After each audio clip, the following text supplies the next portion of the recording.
Bienvenidos a la primera clase de mayo de esta educación que estamos tratando de llevar adelante entre todos. Y bien, sé que están ansiosos por el tema de los exámenes. Mañana vamos a estar enviando las condiciones. Sí, necesitamos terminar de definir algunas cuestiones, algunos criterios. Pero mañana vamos a estar enviando esas condiciones. Agradecemos en este sentido su paciencia al respecto de las correcciones. Si bien hay preguntas, tratemos de contenerlo porque de hecho vamos a comentar algo que si bien nosotros tenemos el segundo parcial el 9 de junio y el recuperatorio el 18, no podemos dar fe que el recuperatorio sea ese día. ¿Sí? La semana del 21 es la última semana para cerrar condiciones, comenzando las mesas de examen el 27 de junio, porque el el 28, porque el lunes es feriado, con lo cual no sabemos si el recuperatorio va a ser el 18 mismo, si se va a conservar la fecha o se va a pasar al miércoles siguiente, porque recién el miércoles se van a estar cumpliendo más o menos 15 días y de hecho ya eso nos exige una entrega, el 11, gracias Juliana, me había quedado con la fecha vieja. El 11 de junio había quedado el parcial, el segundo, el viernes, y no podemos dar fe que tengamos las notas para el lunes. Si el parcial segundo es el 11, no sabemos si vamos a tener las notas el lunes inmediato, el 14. Y ustedes necesitan con suficiente tiempo para estudiar. Con lo cual, esa es la situación que se genera. En este sentido, si el parcial segundo queda el 11 de junio, aún no damos fecha de recuperatorio. Tampoco es que va a cambiar mucho la cosa respecto dentro de unas semanas, porque por el momento no hay un parcial intermedio, pero lo más probable, para ir avisando, nosotros lo vamos a confirmar más adelante, dentro de unas semanas, cuándo quedaría el segundo parcial, el recuperatorio. Porque, como estaba indicando, si el 11 es el segundo parcial, tenemos que corregir y llegar con suficiente tiempo como para que ustedes puedan estudiar. ¿Sí? Eso queríamos transmitirle con Pedro. No sé, aprovecho a preguntar si hay algún examen puesto ese miércoles o viernes antes de las mesas, ya sea de operativa 2 o de suministros o lo que fuere. Si bien es recuperatorio, pero también queremos ver la menos peor de las alternativas. Han informado. Tenemos el parcial de operativa 2, el tercer parcial el 22 del 6, anotado. Y lo último que tenía era el recuperatorio del 18 de sistemas. Claro, el 22 es martes. 22 es el de simulación, perdón. Bien, el 22 de simulación. Sí, perdón, de simulación. Y el 28 recién, que bueno, ya son los meses. Tenemos lo de operativa, que es un recuperatorio. Bien, con lo cual entonces vamos a fijarlo el 25 de junio el recuperatorio, que es el último viernes, dado que tenemos el examen de simulación. Si bien el recuperatorio, agéndenlo por las dudas, lo vamos a terminar de confirmar el viernes, ¿sí? Pero tanto para ustedes como para nosotros, lo más aconsejable va a ser, Pedro, si no me equivoco, el mismo 25 de junio. ¿Sí? No sé si quieres hacer algún comentario, Pedro, no te permití el saludo inicial. No hay problema. Bueno, sí, buenas tardes. Diría que lo terminemos en base a esta información, que lo terminemos en todo caso de definir bien y lo formalizamos ya la clase que viene o a través de comunidades para ya dejarlo establecido para todos. Sí. De hecho, más allá de los que tienen que recuperar por el primer parcial, aún tenemos que, cuando se rinda el segundo, tenemos que corregir y ver justamente de los que tenían que recuperar, si les fue mal, quedan libres, pero si aprueban, recuperan, y los del revés también, los que aprobaron el primero y se les va mal en el segundo, tienen que recuperar. Entonces son varias las condiciones probabilísticas que pueden darse, y tanto ustedes como nosotros necesitamos tiempo, nosotros para corregir lo antes posible, como para que ustedes puedan tener al menos tiempo para estudiar. Si bien tienen los exámenes ahí, y sí, esas 2 semanas van a ser caóticas para toda la FCI, vamos a terminar de definirlo el viernes y publicarlo luego.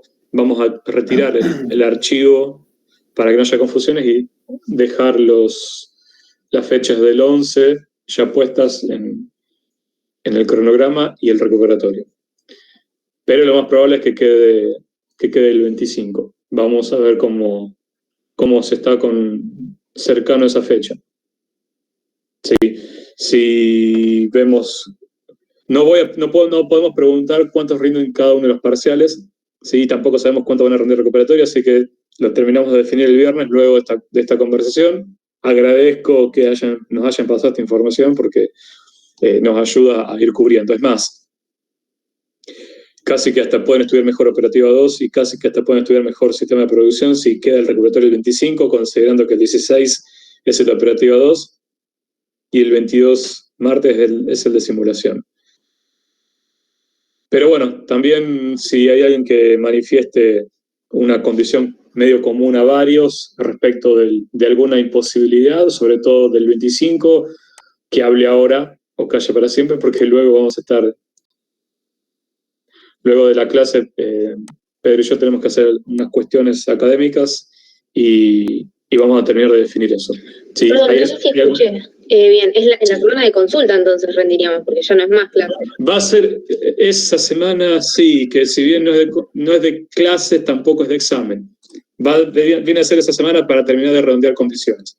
Lo cual a nosotros nos pone también una especie de revólver en la cabeza, porque tomar el examen del 25 hace que nosotros tengamos que tener las condiciones también rápido por el tema de la mesa. Pero bueno, también considerando, vamos a hacer una revisión de las condiciones de promoción y aprobación, así tienen un mejor panorama para planificarse las mesas. Sí, las mesas de sistemas de producción oficialmente son los viernes a las 5 o 6 de la tarde, dependiendo más o menos la cantidad de inscriptos.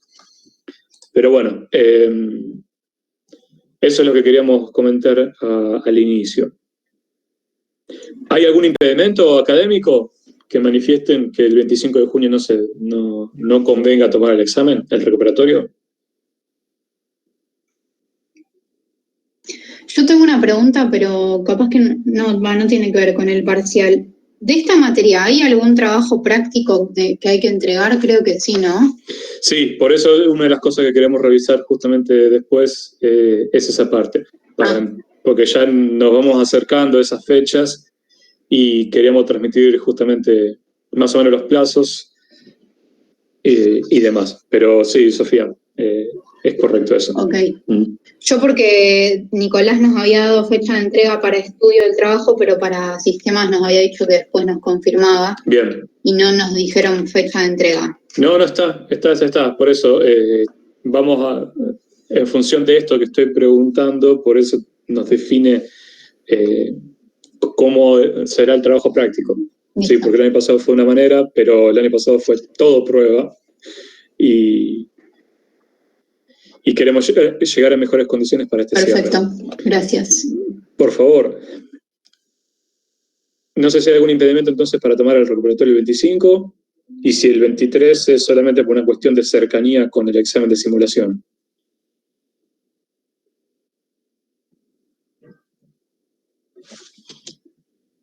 Bueno,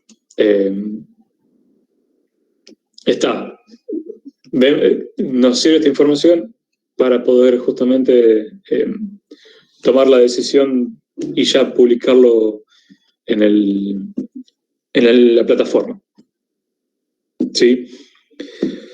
Así que bien, vamos a dar inicio entonces a la clase de hoy. Podríamos decir que esta semana vamos a terminar de cerrar la unidad 2, la más larga, pero también la más robusta, la más tecnológicamente avanzada, podríamos decir, y la que tiene mayor carga práctica y es donde están realmente los esquemas de producción. Al menos en los esquemas, en los modelos que hemos visto. Sí. Lo que vamos a abordar hoy es líneas de ensamble automatizadas. Quienes ya hayan comenzado con el tema de práctica habrán visto que hay un solo archivo para líneas automatizadas, tanto de producción como de ensamble. Pedro abordó el tema de líneas de producción el viernes y hoy vamos a cerrar esa parte de línea con el ensamble. ¿Sí? Estamos preparando esta práctica adicional, pero no obstante, si quieren empezar a trabajar sobre ello, pueden empezar a ver los primeros ejercicios de cada una de las unidades del libro, ¿sí? Inclusive siguiendo los ejemplos, justamente si quieren empezar a practicar algo más. Nosotros vamos, asumo la semana que viene, a más tardar, subiendo ese listado de ejercitación adicional. Bien, vamos a comenzar entonces. Voy a pegar 4 enlaces de YouTube, que son los que vamos a ver a continuación. No vamos a ver el video entero. ¿Sí? Yo voy a quitar la cámara para presentar, así no saturo la banda de nadie, porque voy a presentar justamente el tema, línea de ensamble automatizada. Y antes de que se pongan a ver los videos, que ya en breve denme una diapositiva de espacio, vamos a ordenar un poco el contenido de hoy de la siguiente manera. Vamos a hacer una especie de introducción, luego la parte fundamental de todo esto, y aparecen una serie de ejemplos que vamos a tratar en lo que tiene que ver con el modelado cuantitativo, y luego vamos a cerrar cuando tenemos múltiples estaciones. Y terminamos de ensamblar, literalmente, con líneas de producción automatizadas. Así que bueno, ahí creo que se está mostrando. No voy a... Vamos a quitarle sonido a todo esto y vamos a ponerle un poco de velocidad. Y creo que fue apropiado haber abordado el tema de robótica antes de justamente lo que de todas estas líneas, porque estamos viendo ahí, por ejemplo, que puse doble de velocidad, una línea de ensamble, ¿sí? En la cual tenemos robots y estamos ensamblando justamente, digamos, vacuum cleaners, ¿sí? Aspiradoras, no como la de Granite State del penúltimo capítulo de Breaking Bad, pero de esa línea. Y ahí podemos ver ciertas características, ¿sí? Por ejemplo, bueno, la parte de robótica es bastante evidente. En este nivel de automatismo tenemos una pieza inicial a la cual le van llegando las distintas piezas a partir de componentes en el cual los equipos las distintas partes se van adheriendo. ¿Sí? Ahí podemos ver tornillos, podemos ver que tienen ventosas los robots. Aquí podemos ver cómo se le van colocando las ruedas, cómo se van... Ahí me parece que esto tendría que ir un poquito más lento. Así no confundimos. Ahí vemos que están tomando tornillos de 20 pulgadas. No, 20 pulgadas un poco bastante. Y justamente va avanzando a partir de diferentes recorridos, en el cual tenemos una pieza a la que se le van adhiriendo los componentes. Ahí, por ejemplo, se le van colocando las ruedas y vemos como justamente tenemos un ensamble a través de tornillos. Vemos como hay un dispositivo que empieza a hacer mover las piezas de un lado hacia otro para poder dirigirlas al lugar del ensamble. ¿Sí? No La idea es justamente empezar a mostrar, vamos a ver 4 videos, pero no los vamos a ver completos, y acá este sistema se puede identificar 5 fases distintas, pero no es digamos, una segmentación teórica, sino más bien comercial.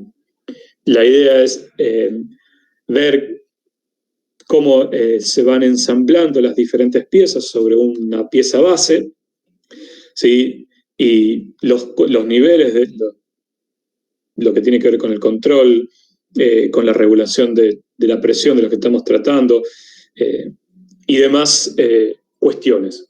¿Sí? Vemos cómo se rota la pieza para poder seguir según de dónde provenga. Probablemente en Argentina tal vez estemos un poquito lejos de este desarrollo. Ahí tenemos una estación de marcado en el cual se estampa el número de serie, que permite la trazabilidad, por eso era importante también la codificación. Ahí vemos que se toma la pieza ya bastante preensamblada, parece el auto de Robocop, para quienes han visto la película de los 80, no la del 2014. Y eso denota un poco la edad. Y bueno, después acá podemos ver que ya el guardado, la preparación para lo que tiene que ver con el packaging, ya teníamos una persona que tomaba, embalaba y terminaba de producir la unidad para despacho. ¿Sí? Nos vamos a centrar en la primera parte. Este video es de otro estilo. Acá vamos a ver... Aquí está la fabricación de BMW. Tampoco lo vamos a poner un poco acelerado. Y lo que queremos ver también es cómo a partir de la carrocería los distintos robots van trabajando de manera secuencial y hasta colaborativa entre ellos, y vamos viendo cómo se van agregando las diferentes piezas. Sí. Siempre tenemos movimientos en los cuales tenemos que ir guiando, tomando puntos de control, como las trayectorias que hemos visto la semana pasada, en lo que tiene que ver con la orientación de las piezas, pero también precisamente la ubicación de todo ello y el ensamble. ¿Sí? Lo más probable es que en muchas de estas situaciones que veamos tengamos una misma línea automatizada que haga la parte de producción y la parte de ensamble, dependiendo del nivel de integración horizontal que se tenga de las actividades. Ahí, por ejemplo, vemos que está siendo mecanizado, entonces terminamos integrando las diferentes operaciones. Y acá vemos también manejo de materiales, que es algo que vamos a ver el viernes. Esta es una de las cosas más interesantes, porque podemos ver que todo lo que hemos visto no queda solamente en el Gruber, sino al contrario, el Gruber se basa en todo esto. No vamos a poner todo el video, solamente vamos a meterle un poco de fast forward, a ver si logramos tener un poco de visión.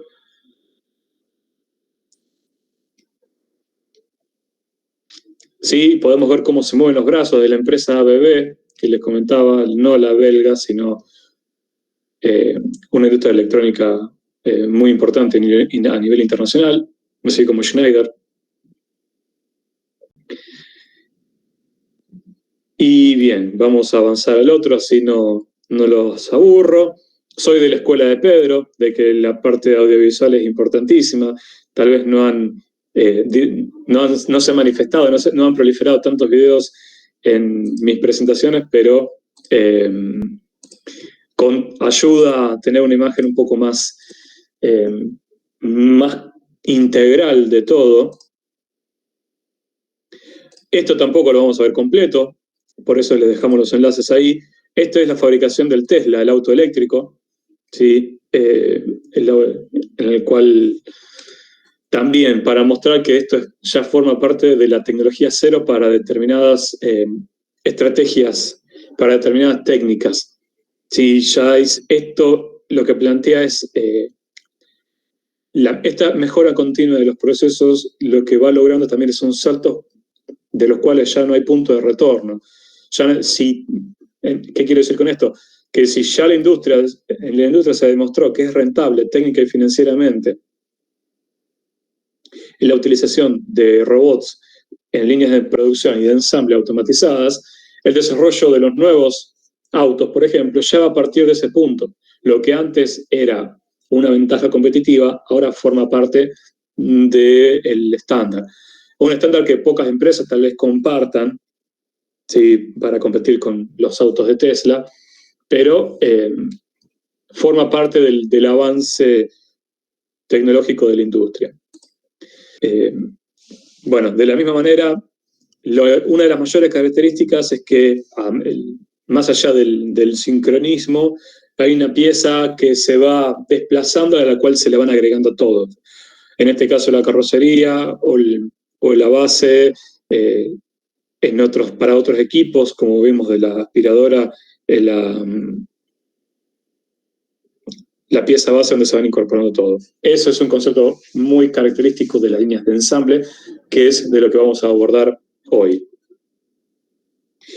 Y finalmente, el otro ejemplo que les traemos, ya que está tan en boga, esto es la fabricación de paneles fotovoltaicos, ¿sí? Paneles solares. Ahí hay un error, no son de 250 megas, son de 250 vatios, no megavatios, porque por los tamaños, 250 megas son 250.000 vatios, 250 millones de vatios.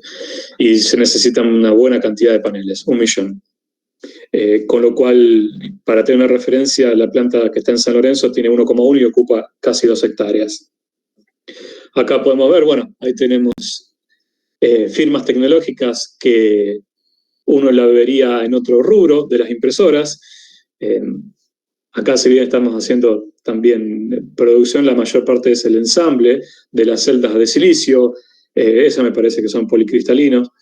Los paneles solares lo que hacen es recibir la energía electromagnética de la onda de la radiación y producen corriente continua de 2 voltios que en serie van produciéndose hasta 12 voltios, 24, 48 o más. Ahí podemos ver testeos, justamente porque cualquier punto que tenga la celda de silicio actúa como punto crítico y eso genera aumento de temperatura y provoca una caída del rendimiento que ya de por sí es bajo porque está alrededor del 16%. Si bien el objetivo no es hablar de los paneles solares, vemos también cómo tenemos cambio de orientación en sistemas de transporte, de manipulación de materiales, y en este sentido ahí, bueno, estamos viendo que recorta los bordes, los filos. Ahí veíamos justamente un subsistema de almacenamiento de varias placas, y esto es toda una placa de plástico en el cual se le agrega la placa de silicio, luego un vidrio, y luego tenemos el marco de aluminio, que son los sistemas tradicionales. Pero hay un montón de tecnologías que uno desconoce de fabricación de paneles, no tanto en la fabricación, sino en el material empleado. Grafeno, arsenuro de galio, perovskita. Hay un montón de materiales de distintos desarrollos, orgánicos inclusive. Y ahí podemos ver cómo por entonces se van desplazando los paneles y los van depositando para empezar a paletizar. Sí, o en este caso, no me acuerdo si le va a colocar, bueno, acá le hace la prueba. Sí, ahí podemos ver la curva característica que describe bien, como vimos en automatización industrial, cuando se le insufla, se le inyecta o se le irradia con 1000 vatios por metro cuadrado, tiene que describir una determinada curva. Esos son los ensayos que se hacen normalizados a través de normas ISO, no de sistema de gestión, sino de calidad. Y bueno, la idea también era tener una referencia de todo, ya entrando un poco más en lo que tiene que ver con el contenido teórico del día, ya estamos un poco más preparados y lo vamos a poder referenciar a lo que es la realidad. Sí, ahora voy a conservarlo así, más que nada por si tengo que elegir. No, vamos a agrandarlo. Sí, a ver, más que nada por si aparece alguien, yo no estoy viendo si alguien ingresa o no, cualquier cosa activa el micrófono. Cuando nos referimos a ensamble automatizado, puramente ensamble, aunque hemos visto que en los videos aparecen los dos, nos referimos al uso de dispositivos automatizados y mecánicos para ejecutar varias tareas de ensamble en una línea o celda. ¿Sí? Una celda de manufactura o una línea justamente de montaje. En muchos casos, hemos visto aquí, la mayoría son robots. Para el momento en que el libro estaba redactado, creo que esta edición es de 2007, el impulso de la robótica no había crecido tanto como con el Industria 4.0 a partir de la década del 2010. Entonces, aquí decía la traducción en muchas ocasiones. Podríamos también referenciar en el espacio-tiempo por regiones del planeta en función de los avances industriales. Pero bueno, hemos visto que la robótica tiene un papel fundamental para cuando tenemos que producir en este tipo de elementos, de piezas en grandes cantidades, sobre todo con todas las ventajas que hemos visto anteriormente. La mayoría de los sistemas de ensamble los armamos de manera tal que realiza una secuencia fija de operaciones sobre una determinada pieza, ¿sí? Sobre un producto en particular. ¿Y por qué es esto? Bueno, precisamente porque son sistemas en los cuales necesitamos una determinada cantidad de producción. Por eso tenemos que considerar aplicarlos cuando tenemos una muy alta demanda, ¿sí? O algo que en el corto plazo se va a demandar mucho y no va a cambiar o su nivel de tecnología o no va a haber una disrupción en toda su tecnología o en todo su uso en la demanda que amerite un cambio sustancial de las líneas. Por eso también, además de la alta demanda, el producto tiene que tener un diseño relativamente estable. Ya son medidas estándar, por ejemplo, tanto del auto como de los paneles solares, tenemos una medida estandarizada. Los paneles de 250 vatios miden 1,60 m por 1 metro. Los paneles de 300 o 330 miden 2 metros por 1 y ya a partir de eso no se comercializan en tamaño. No empiezan, si queremos un panel de 500, vamos a duplicar o lo hacemos de 3 metros por 1 metro, porque ya se vuelve muy difícil de manipular. ¿Qué se avanza? En la tecnología de las celdas. Entonces, el diseño se conserva, lo que hacemos es cambiar el avance tecnológico de la pieza. Entonces, no importa de qué material sean las celdas, vamos a seguir manejando marcos de aluminio de ese tamaño, vamos a seguir manejando los vidrios de ese tamaño y probablemente pesos parecidos. Por eso es importante que el producto tenga un diseño relativamente estable. Estable no significa necesariamente constante. ¿Sí? Tratamos de que sí, pero obviamente esto responde a una demanda. Tiene que producirse una disrupción muy importante como para que cambie por completo. Como podría haber sido el desarrollo del sector privado de autos eléctricos o inclusive de transbordadores. Eso puede pegar un salto que en el plazo de 5 años cambie bastantes cosas de esa industria.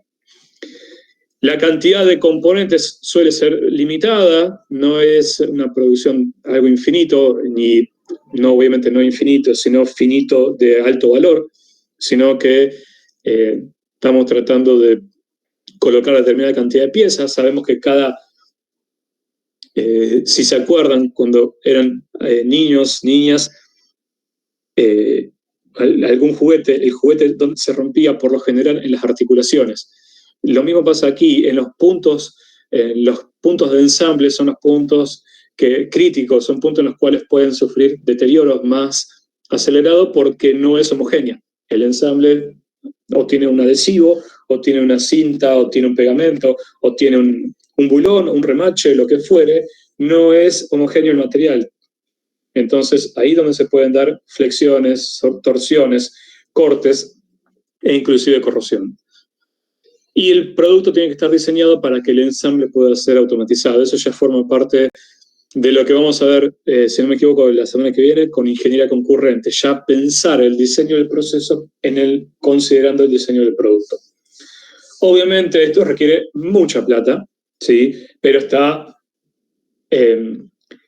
no financiado, sino que está demostrado a través de indicadores financieros su rentabilidad, que eso es algo que van a empezar a trabajar mejor en el próximo cuatrimestre con finanzas y proyectos de inversión. Sí, tal vez son menos costosas que las líneas de producción automatizadas porque las piezas, las operaciones son más de ensamble que en lugar de mecanizado. Entonces las potencias, las presiones que trabajamos pueden llegar a ser de menor porte. Sí, más que nada porque el torque que requiere un tornillo no es la misma fuerza que requiere un estampado de un balancín o de una punzonadora en línea. Sí, pero eso es solamente para marcar una diferencia, pero también, si bien la diferencia de costo no es tan comparable porque uno es una cosa y el otro es otra cosa totalmente distinta. Entonces, no siempre podemos comparar las cosas con los mismos criterios. No siempre los sistemas son comparables con los mismos criterios.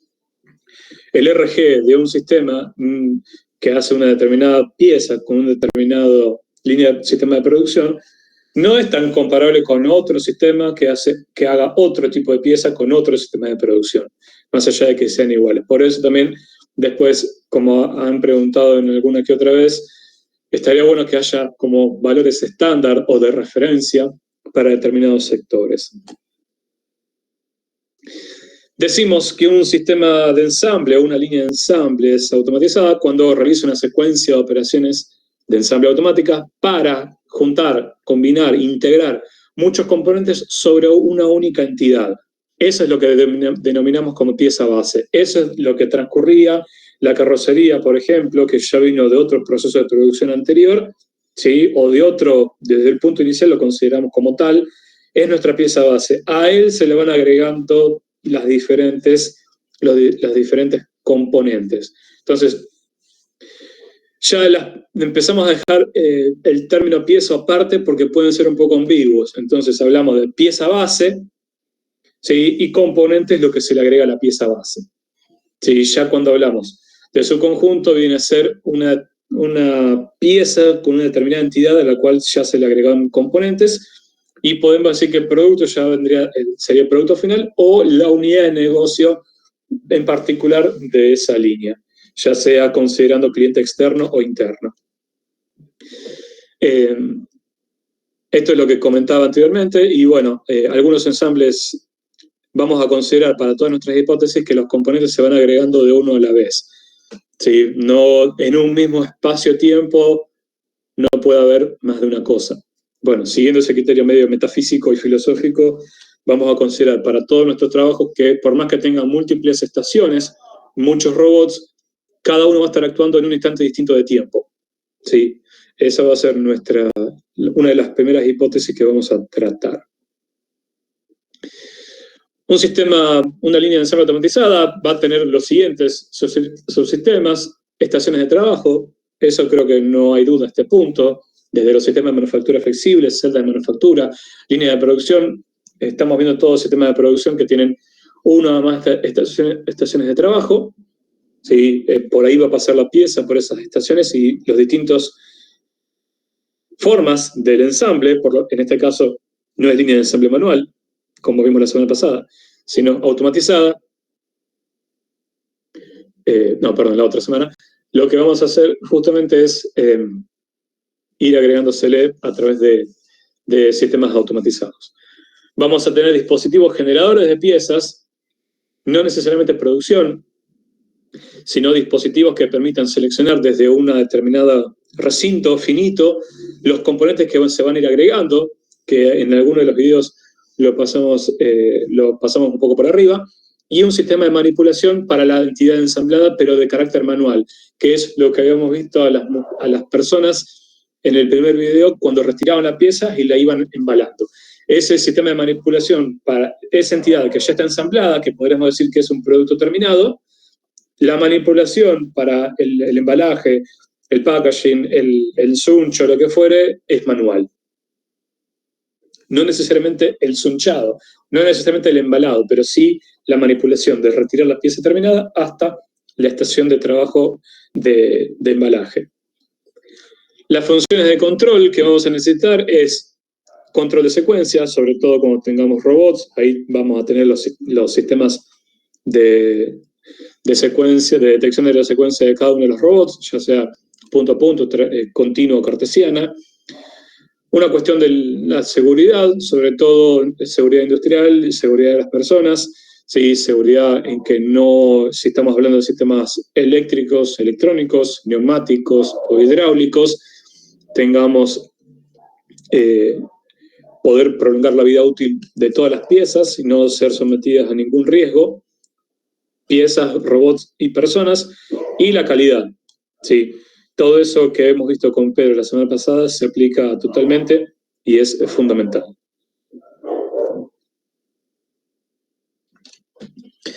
También, siguiendo con la misma línea de lo que hemos visto la semana pasada, vamos a tener clasificaciones según su layout físico, al menos contemplando solamente el sistema, la línea de ensamble.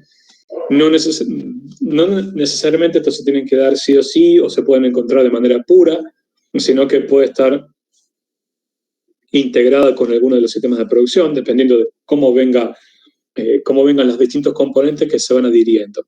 Algún componente puede ser tercerizado, mientras que otro componente puede ser producido en una línea de producción anterior, que es lo más probable. Entonces uno va a venir desde un lado y otro va a venir desde una línea de producción, desde una celda, desde lo que venga, literalmente. Vamos a tener 4 configuraciones que son parecidas inclusive a los sistemas de manufactura flexible que hemos visto. Vamos a tener ensamble en línea, medio tipo discado o disco, como el teléfono a rosca, tipo carrusel o una máquina de estación única, de ensamble de estación única. En la máquina de ensamble en línea vamos a tener que la pieza base se va desplazando y en el sentido de la flecha se van agregando los componentes. ¿Sí? Tenemos la primera estación de ensamble, la segunda y la estación N. Y al final, entonces acá manualmente, ¿sí? Considerando que eso puede llegar a ser una mano, tenemos que se retira la pieza ensamblada. De esa manera vemos que la pieza va avanzando en una disposición lineal y las distintas estaciones le van suministrando los distintos componentes que se van agregando uno a uno. El sistema de transferencia es automatizado y cada una de las estaciones le va incorporando su componente. Ya sean 1 o 2 en función, acá vemos al menos que tenemos unos en paralelo, por lo que podríamos deducir que a priori con este modelo básico se le va agregando una única pieza, salvo que en esa misma estación la pieza base rote y se le coloque del otro lado o a los 90 grados o lo que fuere. Así la pieza va avanzando hasta terminar. Tenemos la de tipo discado, en el cual la pieza base va pasando por un disco o una disposición tipo disco. Tenemos una línea que probablemente los transfiera de una manera ya configurada, o podemos hacerla configurada en especial. No lo más conveniente porque vamos a tener que trabajar con tramos rectos, pero bien podría tratarse de ello. Aquí el modelo que vamos a ver es que la pieza se coloca sobre una ranura y a medida que va girando la ranura, a medida que va girando el disco, esa ranura va pasando por las distintas estaciones de ensamble y le van agregando los componentes. Una de las ventajas es el aspecto físico, ¿sí? Porque aprovechamos mejor el piso de planta por una distribución circular. Tienen que estar los movimientos tienen que estar indexados de manera tal de que cuando se avanza con el disco se pueden agregar todas las piezas, sobre todo si no todas las piezas no todas las piezas bases tienen todos los mismos componentes. Sí, vamos a tener un rango de variabilidad probablemente bajo, pero tenemos que tener el tiempo de considerar el tiempo en el cual hace el movimiento. Este es el caso, uno de los casos más conocidos es el llenado de botellas y el tapado, ¿sí? En el cual van pasando por distintas idas y vueltas de una cadena para ir siendo recargadas. Otra disposición muy parecida a lo que vimos la semana pasada es del tipo carrusel, en el cual tenemos ya una línea continua parecida a las otras, pero que en realidad es un híbrido entre los dos. Se van agregando, tenemos por un lado que ingresa la pieza base, va circulando en este sentido, se le van agregando los distintos componentes y luego pega la vuelta, se le van agregando los componentes que faltan y sale del mismo lado que la pieza base cuando ingresó. ¿Sí? Es una disposición también que apuesta a tener un flujo de materiales ordenado, o al menos desde un determinado lado, y sobre todo cuando no nos queda otra por disposición del layout actual que las piezas ingresen y salgan por el mismo lado. Y bueno, acá podríamos decir que tenemos la estación única. Sí. Aquí, ¿qué es lo que sucede? La pieza base se desplaza sobre una línea y tenemos una única máquina, ¿sí? A la cual nos va empezando a tomar los componentes de distintos lados y la van metiendo en la pieza base. Si bien es económica, porque tenemos una única línea de estación, una línea de ensamble, saca una pieza por ciclo.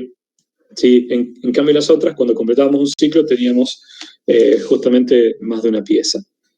Entonces, obviamente tiene su ventaja y desventaja. Cada una después la vamos a encontrar de manera diferente según el tipo de producción que estamos haciendo.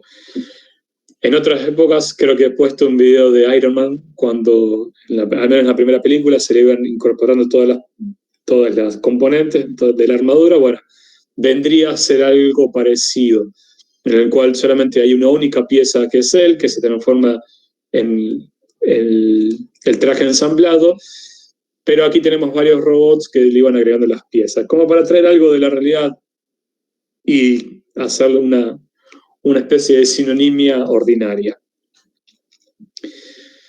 Después se iba caminando, así que la transferencia era manual.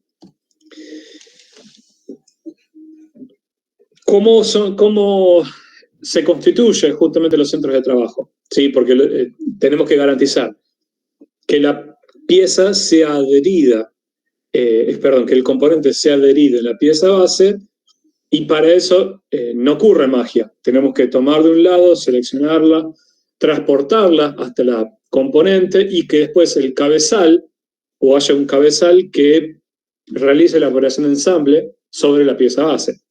Es decir, tenemos que tomar la parte de la componente al cabezal del ensamble y después justamente el ensamble es el que va a hacer la operación de sujeción. Entonces, ¿qué significa todo esto? Vamos a tener un recinto lleno de piezas, vamos a tener que seleccionar la pieza correspondiente, la orientación o la calidad, vamos a orientarla y transportarla hasta el cabezal de una pieza, de un sistema automatizado que va a tomar la componente y la va a adherir a la pieza base con alguna operación de sujeción. Todo eso tiene que ocurrir en la estación de trabajo. Por eso es importante conocer sus piezas. Aquí, ahora volvemos a las anteriores. Esto es lo que yo quería indicar. Vamos a tener un dispositivo que va a tener todas las piezas. De ese dispositivo vamos a extraer una y nos vamos a fijar si esa está en la posición o no que necesitamos para el cabezal. Si está en la posición bien, va a pasar por la pista de alimentación y va a llegar a esta zona en lo cual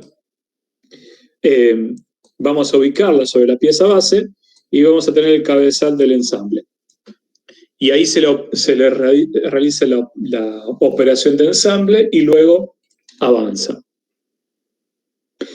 Esas piezas vamos a tener lo que se denomina tolva, que, bueno, quienes estén trabajando sobre todo en la agroindustria o en la parte de la industria plástica, es conocido el término, va a ser ese contenedor que vamos a tener todas las ruedas, todos los componentes, el filo de algo, el tapa hueco de otra cosa, ¿sí? O el brazo, un brazo mecánico, o una ventanilla. Vamos a empezar a tener justamente todo eso.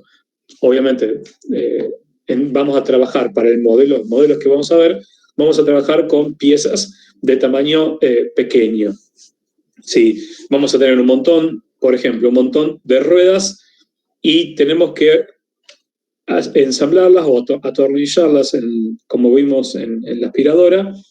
Esa pieza, esa rueda, cuando llega a la aspiradora, se le coloca, luego gira 90 grados, baja otra rueda, el cabezal vuelve a atornillar la rueda, vuelve a girar 90 grados y eso lo hace hasta completar justamente los 4 lados y luego avanza. 4 lados o 2 en función justamente de cómo sea el diseño. Vamos a tener entonces la tolva, donde vamos a tener una determinada cantidad de componentes. A priori lo vamos a considerar de capacidad infinita, al menos para los modelos más básicos. Luego vamos a tener justamente la alimentación de piezas, no a la tolva, sino al sistema, al cabezal. El alimentador lo que va a hacer es tomar una de las piezas de la tolva y la va a colocar en el cabezal del ensamble. ¿Sí? En realidad es así, pero también se le agrega otro componente, que es el seleccionador orientador. Y no estoy hablando del sombrero de Harry Potter, sino que lo que hace es tomar una pieza, que se dan todas las mismas operaciones en el momento. Se toma una pieza, se evalúa si coincide con el modelo que tiene que ingresar. Por ejemplo, si toma la rueda desde el diámetro y tiene que ingresar por el ancho, si lo toma desde el diámetro, la vuelve a volcar a la tolva y se fija en la siguiente. Si la siguiente está orientada en función del ancho, la hace descender o la hace transportar a través de un mecanismo hasta el cabezal. Porque el cabezal toma ya desde el ancho, por cómo está orientada, y lo coloca así. De lo contrario, no puede avanzar porque se traba. ¿Sí? Entonces, ese es de lo que se encarga, de orientar la pieza de manera correcta para el cabezal, que es el que va a tomar el componente y lo va a adherir a la pieza base.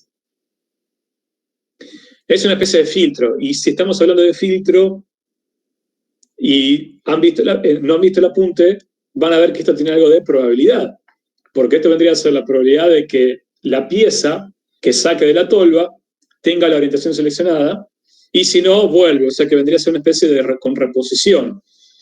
No vamos a entrar mucho en la parte de probabilidad ni distribución de las piezas en absoluto, pero sí vamos a considerar algo por el estilo. Las piezas correctas, con la orientación correcta, acá no estamos hablando de calidad. Acá ya consideramos que las piezas que están en la tolva tienen la calidad suficiente. Después le vamos a agregar esa parte.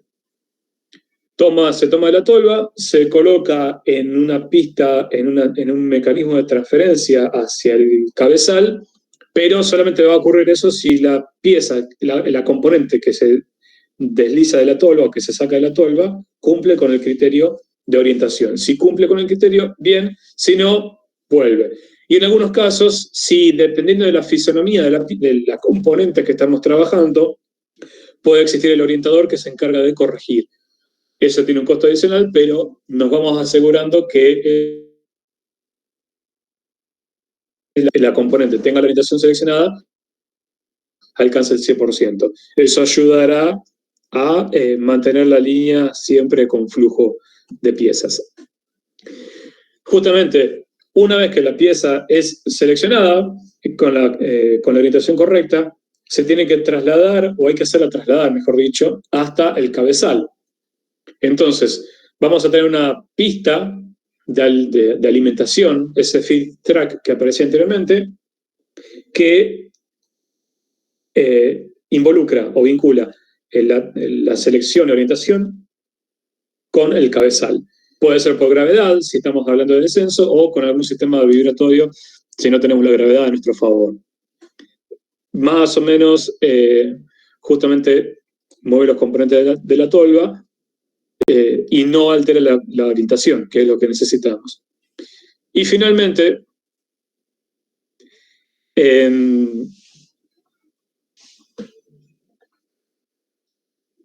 tenemos el dispositivo de colocación o displacement, en el cual se toma de la pista de alimentación la componente y se ubica en el cabezal o se ubica sobre la pieza base y luego el cabezal ejecuta la operación de ensamble. Justamente de lo que se encarga del dispositivo de colocación es tomar la pieza que venía de la pista para ubicarla en la operación de ensamble o en el cabezal, depende de lo que venga. Por lo general va a ser sobre la pieza base, ubica y luego baja el cabezal y realiza la operación. Puede darse el caso que si estamos hablando por adhesivos, tenemos que poner primero el adhesivo. Entonces, configuramos de tal manera que el cabezal baje y luego se agregue la componente sobre la pieza base. Entonces, ahí tenemos la superficie de contacto adhesiva. Estas imágenes que las extrajimos de la segunda edición del libro, todo esto que estamos comentando está en la página 485 de la cuarta edición global, pero también está lo mismo en la tercera edición que hemos visto. Luego les paso el número de página. Extraídas de allí. Por lo general, bueno, estos productos pueden haber quedado un poco obsoletos.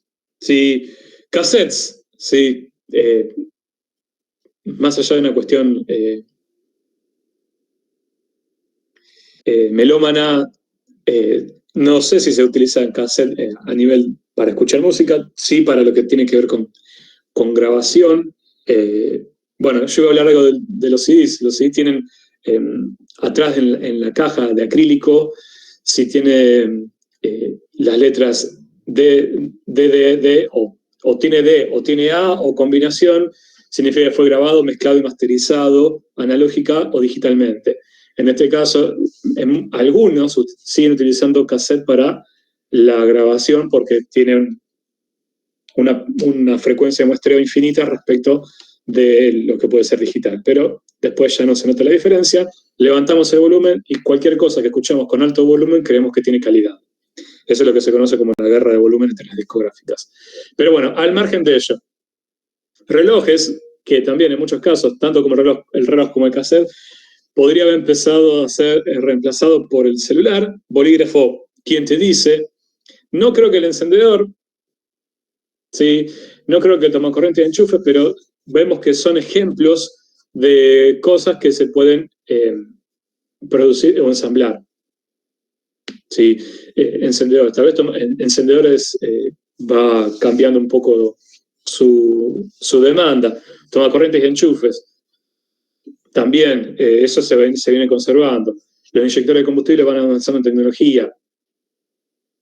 Las lámparas, bueno, hemos visto, ya todos conocemos lo que son las lámparas LED. Cuando Pedro y yo hicimos la carrera, todavía no tenían tanto auge. Las cerraduras, que bueno, muchos se han reemplazado por cerraduras electrónicas, pero que no dejan de ser un ensamble.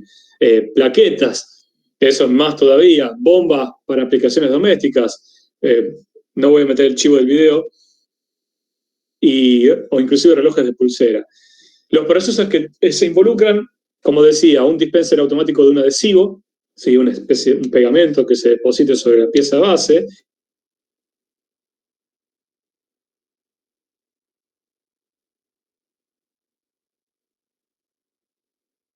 que tienen una medida de tornillo que no son fácilmente conseguibles. Bueno, están todos aquí.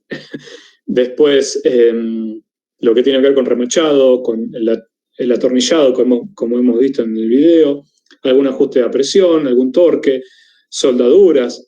¿sí? Como hemos visto en la carrocería del auto, inclusive engrampado. En realidad, podríamos decir que son la mayoría de los procesos de unión que hemos visto, que han visto en procesos de producción y que hemos repasado hace algún tiempo nomás.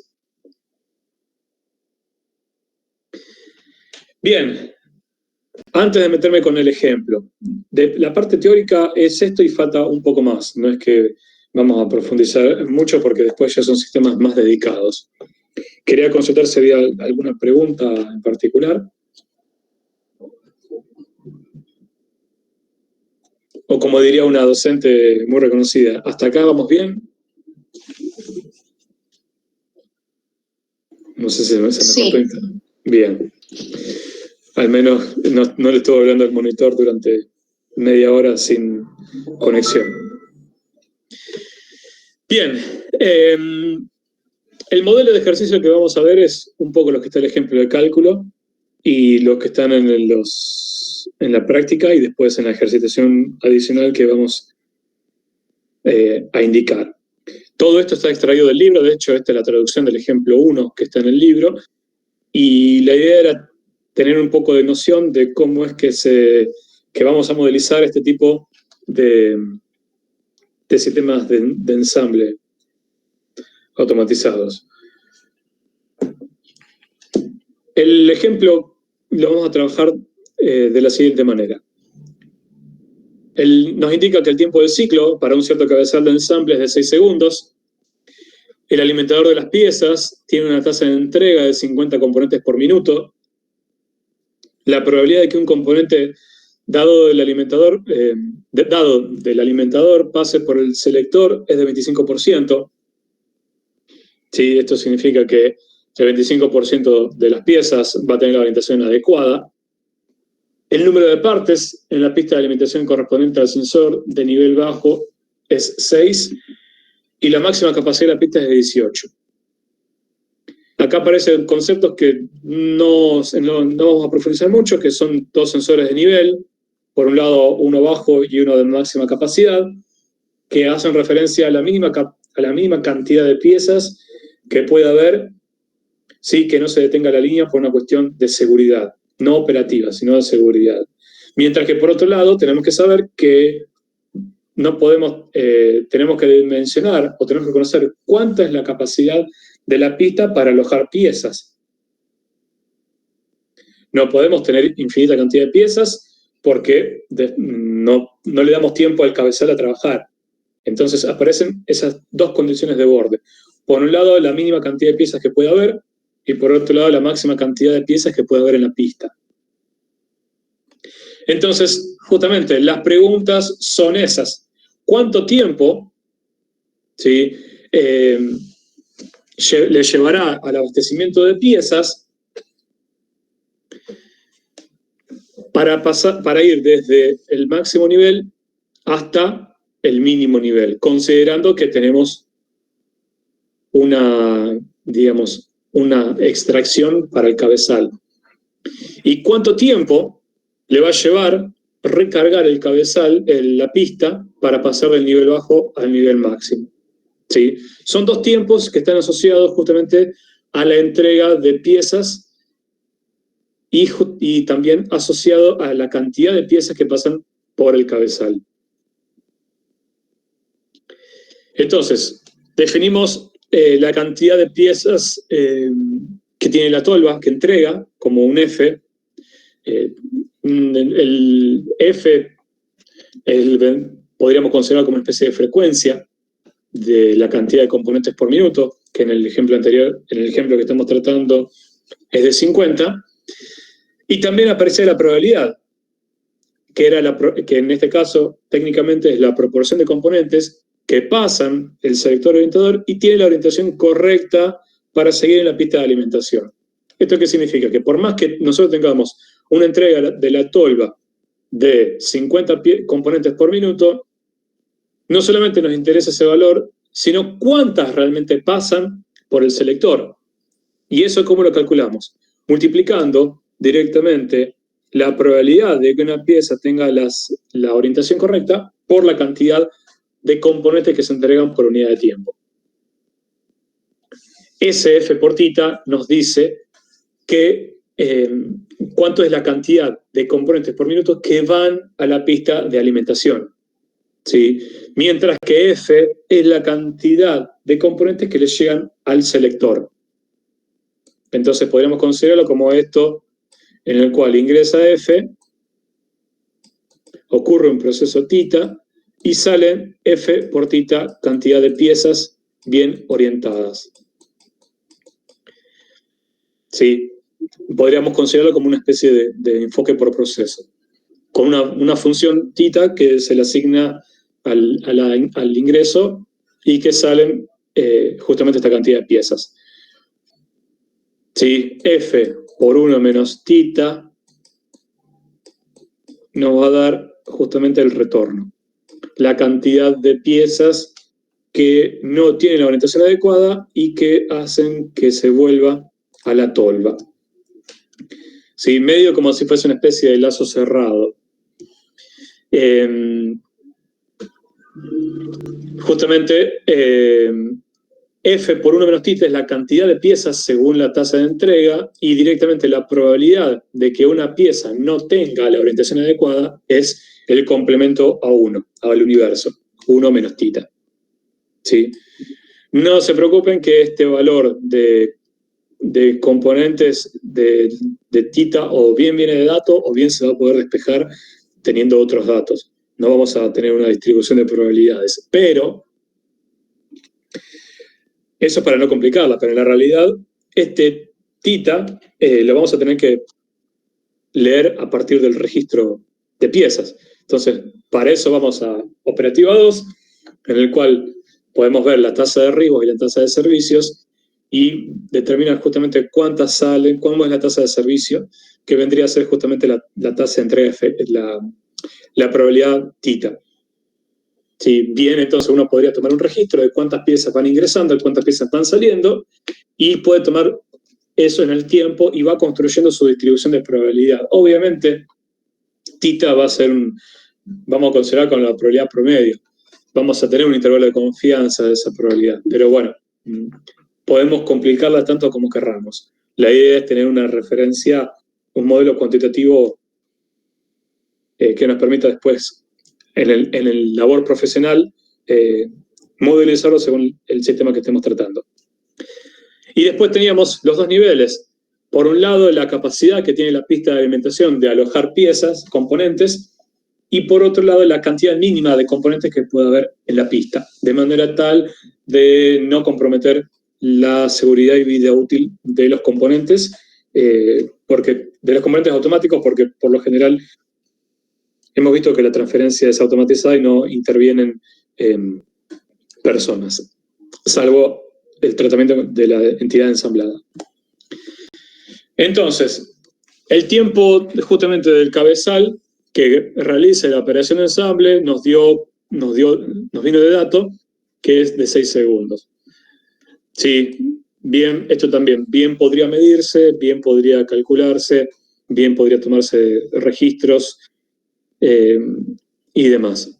6 segundos nos da que el tiempo de ciclo, bueno, equivalente en minutos, es 0,1 minuto. Eso significa que la tasa de agotamiento, es decir, la velocidad a la que le retiro piezas de la pista, ¿sí? Es de 10, si está llena, es de 10 piezas por minuto. Es decir, a medida que va trabajando, el cabezal puede hacer 10 piezas por minuto. ¿Sí? Puede tomar 10 componentes, un componente por vez, puede hacer ese mismo recorrido 10 veces por minuto. Profe. Sí. Una pregunta. Ahí el tiempo de ciclo para calcularlo se puede utilizar, depende de la situación, cualquiera de las fórmulas que vimos ya, de la unidad 1 y de unidad 2.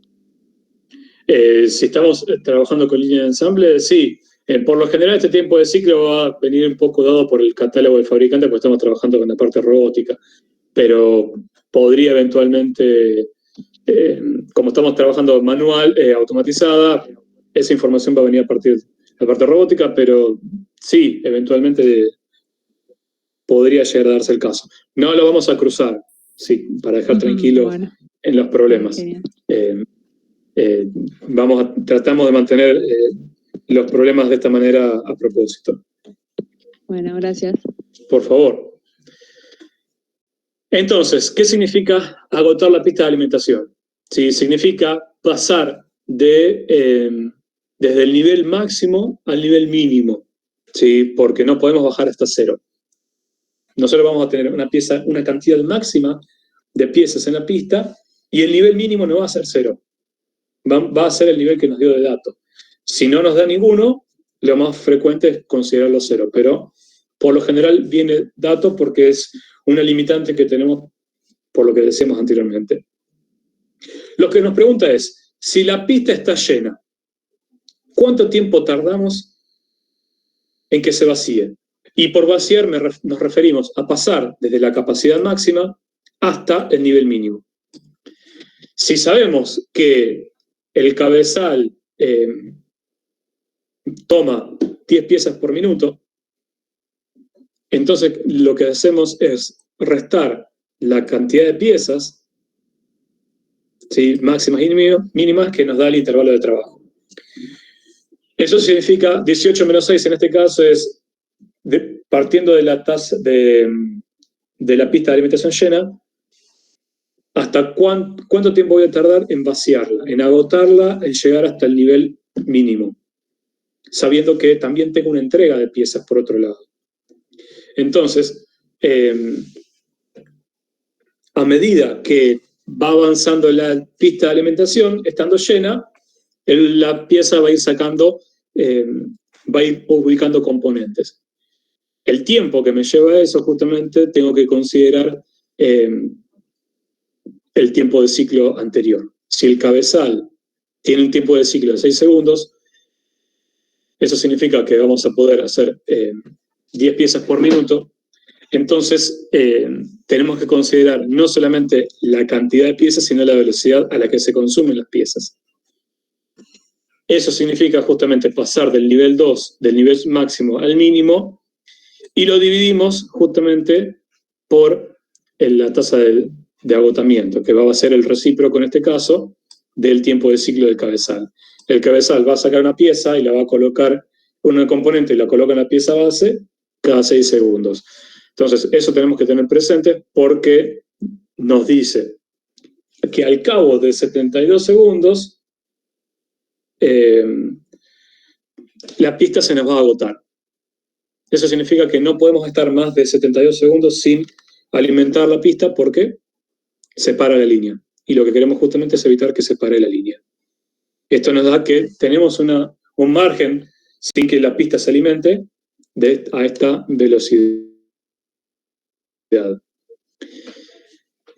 Eso es considerando que la pista está llena, ¿sí? La pista, si estaba llena, tenía 18 piezas y ahora lo que hacemos es consumir las 12 hasta llegar al nivel bajo. A esa tardamos 72 segundos, 1,2 minutos en vaciar la pista. En otras palabras, en pasar de la cantidad máxima, la pista llena, hasta el nivel mínimo. Eso es lo que nos pedía en la parte A. ¿Cuánto tiempo tardamos en vaciar en la pista de alimentación, considerando que la tolva no está entregando, sino que está llena? Entonces tenemos que tener presente que no puede estar la pista sin atención, sin recibir piezas durante 1,2 minutos. Ahora bien, ¿qué nos pedía en el anterior? ¿Cuánto tiempo le tomará en promedio para el abastecimiento de las piezas para ir desde el nivel bajo hasta el nivel superior? Es decir, alcancé el nivel bajo porque pasaron 72 segundos. ¿Cuánto tiempo tengo para poder volver a llenar? Entonces, acá tengo que tener en cuenta no solamente el tiempo, la velocidad con la que el cabezal me quita piezas, componentes, sino también cuánta está entregando la tolva que pasen por el seleccionador. ¿Sí? ¿Cuánto es la tasa neta o positiva de entrega de la tolva? ¿Sí? No son las 50 componentes por minuto, porque esa es la que sale de la tolva, pero después pasan por el seleccionador. La salida, la tasa efectiva, es lo que va a estar ingresando a la pista de alimentación. Como va a estar ingresando una cantidad de piezas, pero también voy a estar sacando otra, entonces yo necesito saber cuánto tiempo tardo en reponer las 18 componentes, que es la capacidad máxima de la pista. En este caso es algo parecido. Tenemos que calcular primero cuánto, digamos, la diferencia entre las piezas que salen y las que van ingresando a la pista. Las que ingresan a la pista son las que salen de la tolva, de manera efectiva, que va a ser esta cantidad. Y las que salen de la pista y que van al cabezal son las que toma el cabezal justamente. Entonces, hacemos el producto de la tasa de entrega efectiva, 50 por 0,25, por un lado, y le restamos las 10 piezas por minuto que va ensamblando el cabezal, que van siendo retiradas de la pista, ¿sí? Para obtener la velocidad neta de piezas. ¿Sí? Llegan 10, salen 5, llegan 10, salen 5, perdón, vamos a hacer más sencillo. Llegan 8, salen 5, quedan 3. Llegan 8, salen 5, quedan 6. Llegan 8, salen 5, y ya me perdí. Pero bueno, van quedando 9. Entonces, tenemos que saber esa diferencia por unidad de tiempo, ¿cuánto es? 50 por 0,25 es la tasa de entrega de la tolva, y 0,25 es la probabilidad de que esa entrega esté en la selección adecuada, menos el tiempo, la tasa de agotamiento. 50 por 0,25 es 12,5, menos las 10 piezas por minuto que va sacando el cabezal, tenemos que por minuto se agregan 2 piezas y media. Sí, obviamente un minuto 2, minuto 3, porque estamos tratando con enteros. ¿Eso qué significa? Que por minuto, en promedio, porque la probabilidad, lo tratamos en este caso en promedio, por minuto, tenemos, mientras todo esté funcionando a los valores constantes, vamos a tener una tasa neta positiva de 2 piezas y media. Si 10 era la tasa de extracción de la pista al cabezal, 2,5 es la tasa neta de piezas que quedan en el cabezal por unidad de tiempo. Entonces tenemos que hacer algo parecido, solo que ahora tenemos que reponer la pista de alimentación. Reponer la pista de alimentación significa pasar de 6 a 18, ¿sí? Que teníamos el nivel bajo para alcanzar el máximo, que era 18. Y lo dividimos por la tasa de incremento de piezas, la tasa neta de piezas que ingresan a la pista. Esto nos da 4,8 minutos. ¿Qué significa? Que tardamos el cuádruple para alimentar la pista al 100%, o dicho de otra manera, consumimos piezas al cuádruple de tiempo que se llena la pista. Esto significa que para reponer la pista necesitamos más tiempo que para agotarla, mucho más tiempo. Entonces tenemos que tener presente estos datos. Son indicadores, por más que sean de tiempo, son indicadores de justamente cuánto tiempo puede quedar desatendida y cuánto tiempo es el lucro cesante si llegué a nivel bajo y se detuvo. Obviamente, a medida que empiece a tener, va a empezar a funcionar nuevamente. Pero justamente el ejemplo lo que trata de abordar es cuánto tiempo tardo en descargar la pista de alimentación si estaba llena y cuánto tiempo me vuelve a tomar para cargarla. ¿Sí? La idea es justamente de tener sencillez en el ejercicio, pero 2 valores de tiempo nos da una magnitud justamente de que la entrega de piezas es la cuarta parte, la entrega de componentes a la pista es la cuarta parte de la velocidad de extracción de la misma. ¿Sí? Y son datos que nos sirven justamente para evaluar el desempeño, porque si la línea se detiene, entonces no va a estar produciendo.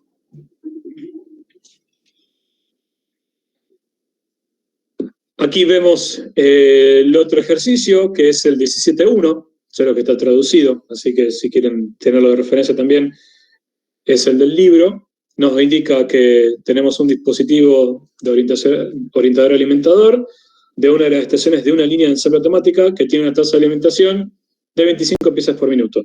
La probabilidad, igual que en el anterior, es 25%. El tiempo de ciclo ideal de la máquina de ensamble es de 10 segundos. Y tenemos el sensor de 10 partes como mínimo y el máximo en 20. Entonces, nos pregunta cuánto tiempo le llevará a las partes ser agotadas desde el nivel máximo hasta el nivel mínimo luego de que el orientador se apague. ¿Sí? Esto significa que cuando la capacidad se alcanzó, cuando llegamos a los 18, el orientador se apaga, porque ya no puede seguir entregando a la pista. Cuando se empieza a vaciar, va a seguir reponiendo. Acá lo vemos medio como parte discreta, como para tener los límites, los extremos. La realidad es que a medida que se va agotando piezas, se van reponiendo, ¿sí? Pero en un flujo de manera continua. Estos dos tiempos nos sirven de alerta. El inciso A nos pregunta justamente lo mismo que el del anterior, cuánto tiempo tardo para vaciar la pista, y en el B nos pregunta cuánto tiempo tardamos en recargarlo. Y lo que nos pregunta en el C es justamente si en el A, cuando se alcanza la capacidad máxima, digamos, el orientador seleccionador se apaga y se vuelve a activar cuando alcanza el nivel mínimo, lo que nos pregunta es cuánto tiempo nos lleva, cuánto tiempo está el orientador prendido y el orientador apagado. Va a estar prendido cuando se tenga que reponer, va a estar apagado cuando se tiene que vaciar la pista, se tiene que agotar. ¿Sí? Reitero, este es el ejercicio de 17.1, por eso lo pusimos aquí justamente en la diapositiva.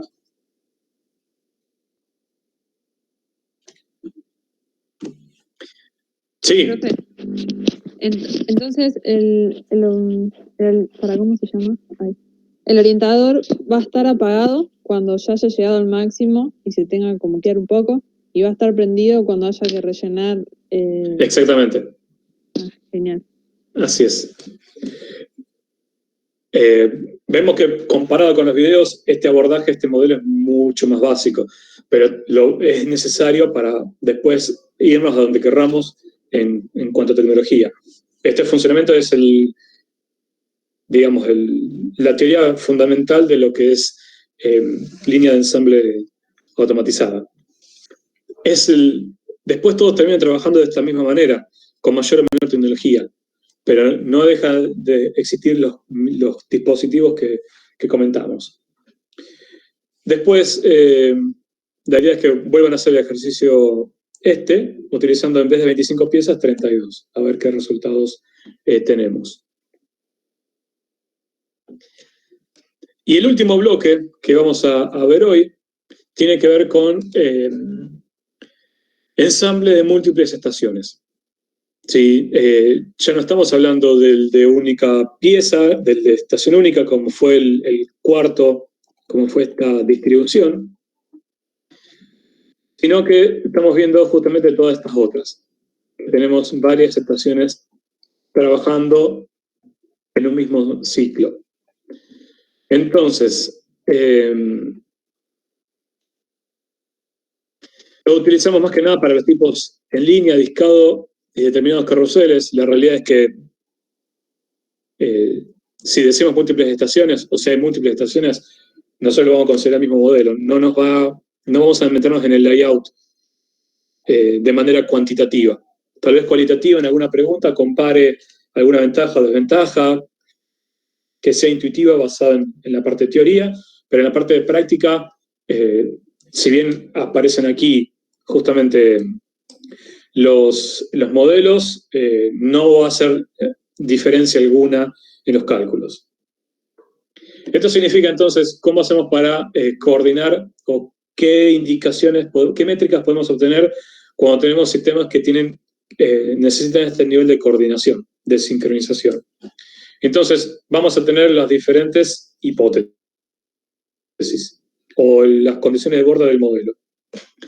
Los tiempos de ensamble en las estaciones van a ser constantes, no necesariamente iguales, sino que van a ser constantes para cada una. La transferencia es sincrónica, se mueve la pieza base de un lado y se mueven todas las otras piezas base que están ingresando y las que están avanzando también. Y no hay almacenamiento interno.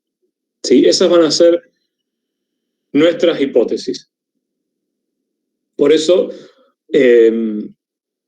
esto lo recordarán mucho de lo que vimos la semana pasada, porque sigue un poco esa línea de trabajo. La operación típica en cualquier estación de trabajo va a ser que un componente es ensamblado, unido, de alguna manera a un ensamble preexistente.